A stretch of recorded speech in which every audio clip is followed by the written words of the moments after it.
Welcome back again mga idol dito sa BJM Backyard TV. So today's video mga idol, halina't samahan nyo ko para i-unbox natin itong mga manok na authentic kanawayon na nakuha nga natin sa Pampanga. So shoutout sa iyo Sir Cody, the Backyard Breeder. So nandito na yung manok na nakuha ko sa iyo. So ngayong araw samahan nyo ako. Let's go!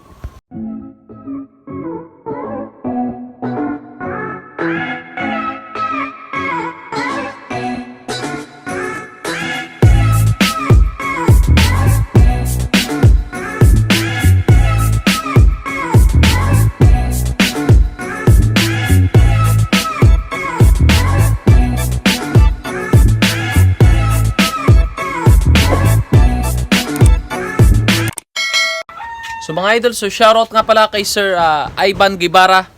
So sa mga susunod na araw, siguro baka mga Martes, mapapadeliver na natin sa iyo yung backling na 123 na imported yung mga magulang. So island born, full blood po yun sir.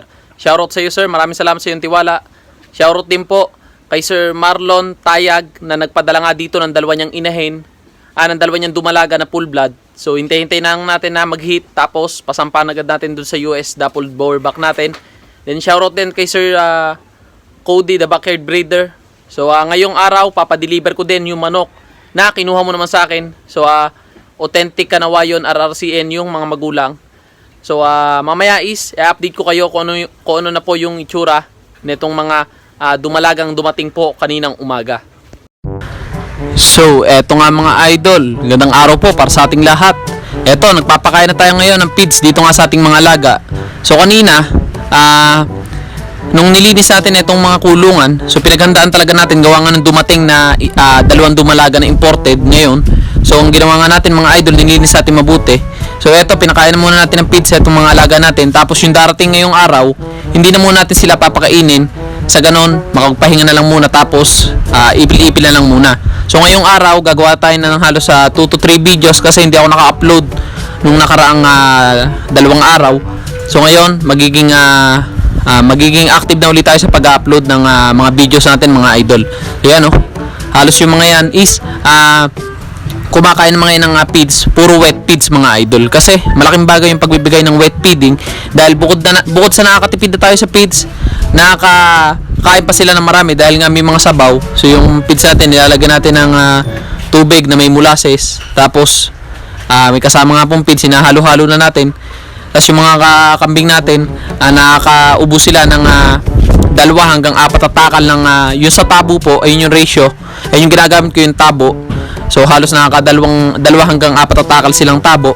So busog na busog yung mga yan mga idol, halos lobuhan yung mga tiyan. So yan kita nyo naman, hindi naman sa marami tayo binibigay na feeds. Kaya lang tuwing umaga lang ako nagbibigay ng feeds, sa hapon wala na akong binibigay. Mini-maintain lang natin yung 20 to 30% na feeds, tapos yung 70% legumes na o kaya mga damo. So yan medyo marami sabaw mga idol, tapos nakahalo na yung feeds dyan tsaka yung molasses. So hindi po masama magbigay ng molasses ng araw-araw, dahil ang ginagawa ko po, halos araw-araw may molasses. Hindi na po sila sanay na kumain ng walang molasses. So malaking bagay yung molasses, nakakatulong to para ma-boost yung immune system nila. Tapos yung molasses, maraming vitamin ang nakukuha yung mga kambing. Napapataba sila, napapaganda yung balahibo. Mas nagiging healthy sila pag lagi silang may molasses na kinakain.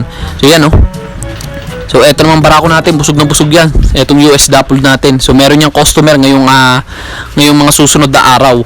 So eto naman yung update nga sa ating dalawang dumalagang imported na dumating dito para pasampahan nga doon sa ating US dapple.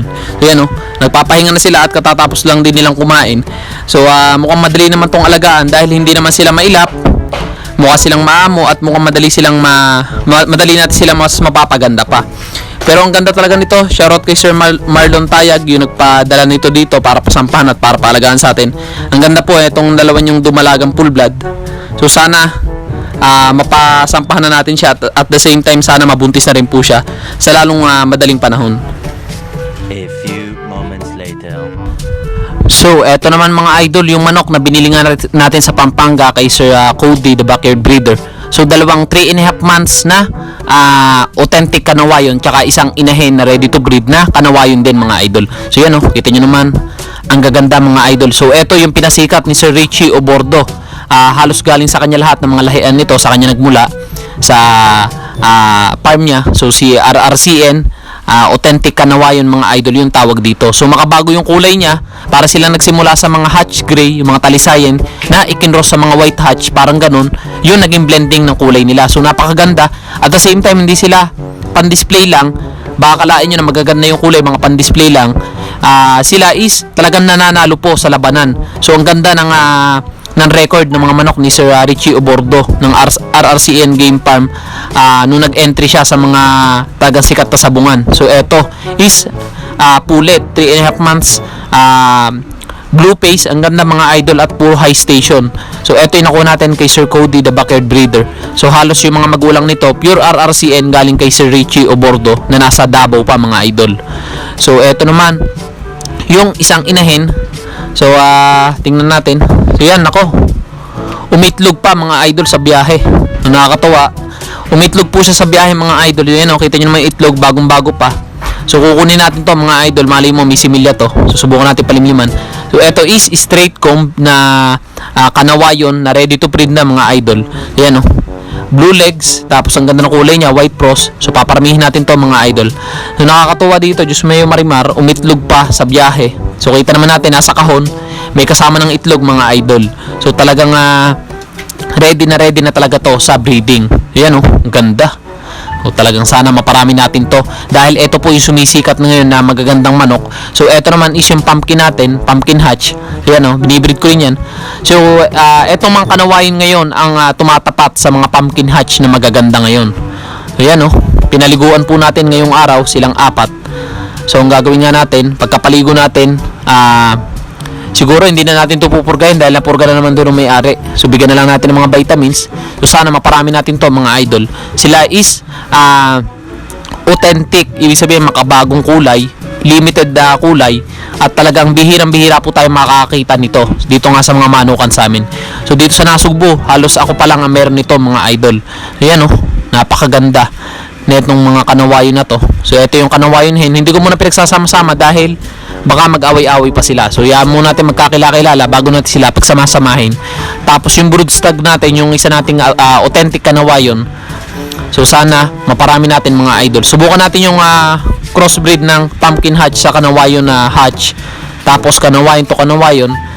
So tingnan natin mga idol kung ano po yung mga magiging ilalabas ng blending ng bloodline nito. Sana maparami natin para sa ganun makapagbahagi rin tayo sa mga tropa na gustong bumili ng mga quality manok na to mga idol. So yan, so tayo naman is breeding lang naman, hindi naman ako nagsasabong. Breed lang ako ng breed na magagandang manok, tapos benta ko lang pag may nabili. So ito nga yung 3.5 months natin, isang babae, isang lalaki yan, high station mga idol. So 3.5 months pa lang yan, kita nyo na yung height, maganda talaga. Sana maparami natin to. Tapos ito yung pagpaparisi natin pag ready to breed na. Yan, hindi naman sila magkapatid, magkaiba yung magulang nila. A few moments later. So mga idol, so sa mga gusto nga pala mag-avail ng mga full blood, so meron pa tayong halos backling po, wala pong doling available. Meron pa po tayong available na halos 4 na traditional full blood backling dun nga sa farm sa kabila. Tapos meron 2 dapple head, merong isang red kalahari. Tapos yung available po is yung mga traditional na talaga. So halos 4 pa po yun. Siguro yung mga nabenta na natin nasa 6 na, pero mga magaganda pa naman yung mga nandun. So pwede kayo mag-message sa akin sa BJM Backyard, sa ganon makita nyo po yung mga available natin. So yun na lang muna para sa araw na to. Maraming salamat sa inyong panonood and God bless.